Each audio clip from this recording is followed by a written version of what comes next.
साथियों, आज हम आपके लिए लेकर के आए हैं समीकरण का भाग 1, जिसमें हम बात करेंगे एक चर वाले रैखिक समीकरण के बारे में और सीखेंगे समीकरण को हल करने के लिए कुछ बेसिक तरीके। तो आइए शुरू करते हैं।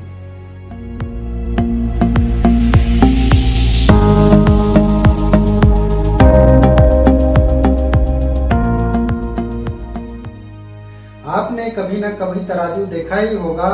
आज का हमारा समीकरण भी तराजू से कुछ मिलता जुलता ही है।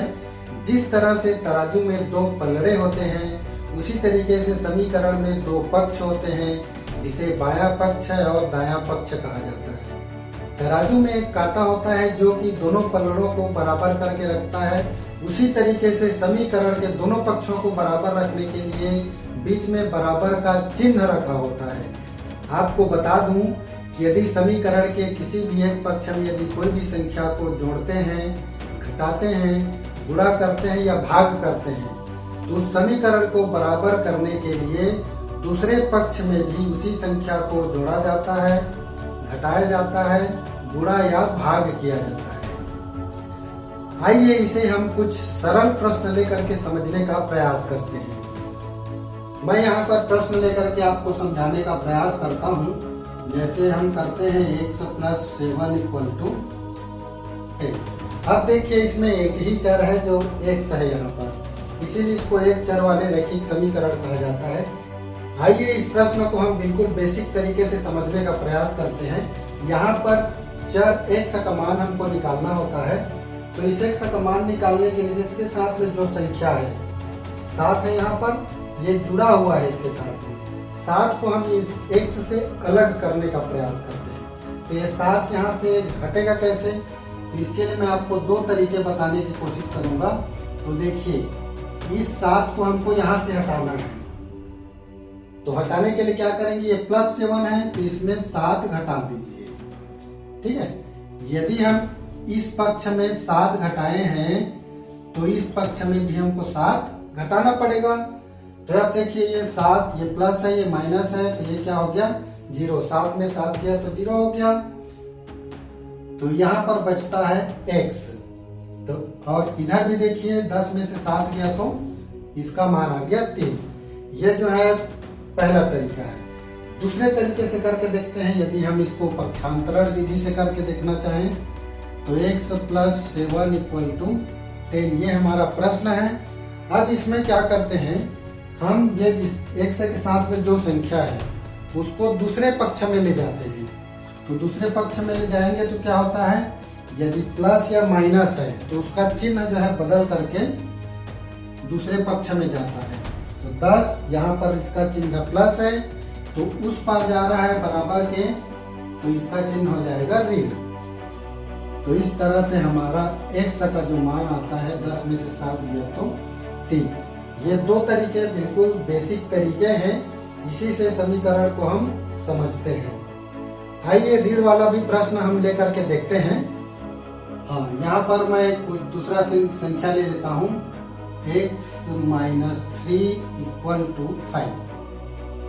ठीक है। अब देखिए, यहाँ पर चर हमारा x ही है, एक ही चर है, और उसके साथ में ये ऋण 3 है।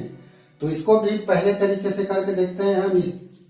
ये ऋण 3 को यहाँ से हटाना है, तो क्या करेंगे? तो हटेगा, तो 1 से ऋण 3 है, तो इसमें क्या करेंगे? 3 जोड़ देते हैं, धन 3 हो गया। ऐसे में हमारा ये 3 हट जाएगा। यदि हमने इधर 3 जोड़ा है, तो इधर भी हमको 3 जोड़ करके समीकरण को बराबर रखना पड़ेगा। तो अब देखिए क्या हो गया, ये ऋण 3 है, ये धन 3 है, ये 3 में से 3 कट गया, 0 हो गया इसका मान। तो यहाँ पर बचा x और इधर का मान हो गया 5 और 3 8। इस तरह से इसका मान आ जाता है 8। यदि इसको दूसरे विधि से करके देखना चाहें, तो इसको देख लेते हैं।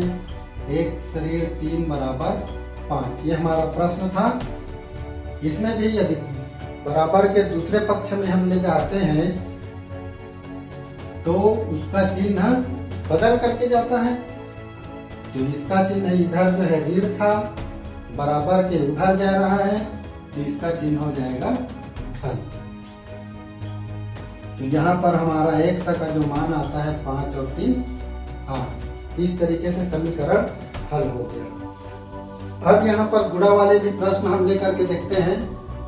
तो मैंने लिया 3x बराबर 12। इसमें भी ये हमारा चर x है, उसके साथ में 3 का गुणा है।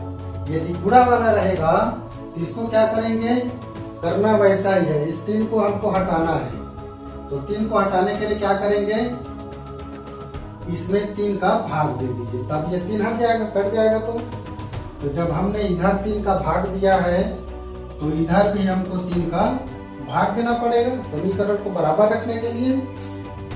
तब देखिए 3 और 3 कट गया, यहाँ x अकेला बच गया, इसको भी कटाएंगे। 3 और 3 एक कम, 3 चौक 12। तो इस हमारा उत्तर आ गया 4। दूसरे तरीके से यदि हम करना चाहें इसको, तो ये देखिए 3x बराबर 12, ये हमारा प्रश्न था। जब हम दूसरे पक्ष में ले जाते हैं तो यहाँ पर x के साथ में 3 का गुणा है। यदि गुणा वाला संख्या दूसरे पक्ष में जाता है तो भाग बन करके जाता है। तो ये देखिए x बराबर 12, ये जो गुणा था 3, ये इधर जाके भाग के रूप में चला जाएगा। ठीक है, तो ये कट गया, देखिए 3 एकम 3, 3 चौक 12। तो x का मान हमको मिल गया 4। हाँ, भाग वाला एक प्रश्न लेते हैं हम।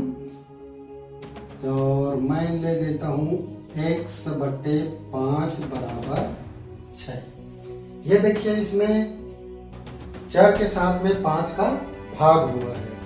तो इसको कैसे हल करेंगे, बिल्कुल वैसा ही करना है जैसे हमने पहले किया था। इस 5 को हमको यहाँ से हटाना है। तो कैसे हटेगा, यदि हम ऊपर में 5 का गुणा कर देते हैं तब हट जाएगा। यदि हमने इधर 5 का गुणा किया है तो इधर भी हमको 5 का गुणा करना पड़ेगा समीकरण को बराबर रखने के लिए। तो अब देखिए 5 नीचे में है, 5 ऊपर में है, कट गया 5 एकम 5, यहाँ x अकेला बच जाता है। और इधर को भी गुणा कर दीजिए, तो ये हो गया 6 पंचे 30, x का मान निकल के आ गया। दूसरे तरीके से करके देखते हैं हम इसी को। x बटे 5 बराबर 6 हमारा प्रश्न था। यदि हम दूसरे पक्ष में ले करके जाते हैं तो यहाँ पर ये भाग है, तो दूसरे पक्ष में गुणा बन करके जाता है। ये 6 और ये उधर जाएगा तो 6 गुणे 5 हो जाएगा। तो हमारा उत्तर निकल के आ गया x बराबर 6 पंचे 30। ये जो मैंने आपको बताए हैं समीकरण को हल करने के बेसिक तरीके हैं, शुरुआती तरीके हैं जिसके माध्यम से हम समीकरण को हल करना सीखते हैं।